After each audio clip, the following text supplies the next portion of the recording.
क्या ज्यादा पूजा पाठ करने से नुकसान होना शुरू हो जाता है?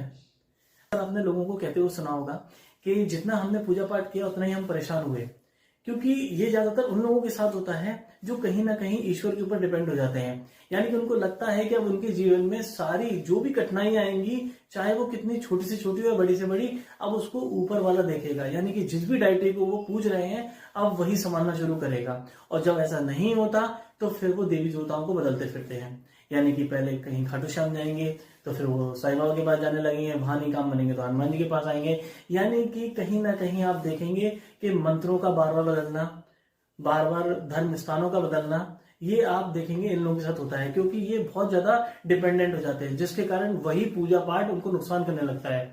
क्योंकि अगर कोई भी चीज लिमिट में करी जाए तो वो फायदेमंद होती है, पर अगर आप 24 घंटे किसी एक ही चीज में लगे रहोगे, यानी कि आप अपने दिनचर्या को बिगाड़ लोगे। यानी कि जहां पर आपको अपने काम पे फोकस करना चाहिए वहां पर आप सिर्फ आडंबर फैलाकर पूजा पाठ करने लगे हो, तो उस पूजा पाठ से अक्सर दिक्कत होती है।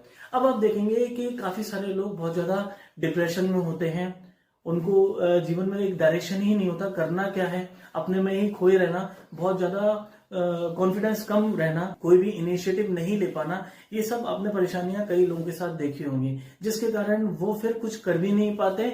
और फिर यही होता है कि वो अपने आप को कोसते हैं कि मेरी जिंदगी खराब है और मेरे से कुछ भी नहीं हो पाया। अक्सर वो लोग किसी देवी देवता को पकड़ लेते हैं, उन्हीं की पूजा पाठ करना शुरू कर देते हैं, और तब भी जब उनके मन मुताबिक काम नहीं होते तो वहां से भी हताश हो जाते हैं, फिर कहते हैं कि ईश्वर ही नहीं होता।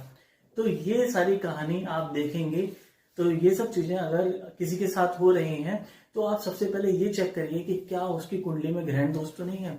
यानी कि चंद्रमा के साथ राहु या केतु आ जाना, सूर्य के साथ राहु या केतु आ जाना, क्योंकि जब भी ये साथ में आएंगे तो आप देखेंगे कि ऐसा इंसान डायरेक्शन लेस हो जाएगा।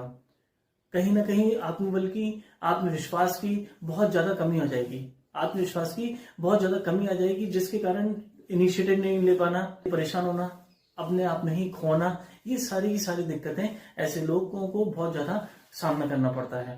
तो अब इसके लिए उपाय क्या है? तो देखिए, आप जिस भी डायटी को अगर पहले से पूज रहे हैं तो आप उन्हीं को पूजिए, पर आपको यहाँ पर संतुलन बनाने की आवश्यकता है। यहाँ पूजा पाठ छोड़ने की आवश्यकता नहीं है, संतुलन बनाने की, यानी कि काम के समय काम और पूजा के समय पूजा। अब उन लोगों की बात कर लेते हैं कि मान लीजिए अगर आपकी कुंडली में ग्रहण दोष है, आपको दिख गया है, या फिर आपको नहीं समझ में आया, तो आप किसी जानकार एस्ट्रोलॉजर से चेक कराइए कि क्या आपकी कुंडली में ग्रहण दोष है। अब उपाय के तौर पे क्या कर सकते हैं? सबसे पहले तो ऐसे लोगों को सात्विक डाइट लेते हुए हनुमान जी की पूजा करना शुरू करनी चाहिए, और वो भी आपको सिर्फ एक बार सुबह हनुमान चालीसा पढ़ना सफिशियंट है, और साथ में एक माला ओम नमः शिवाय की। और अगर आपको माला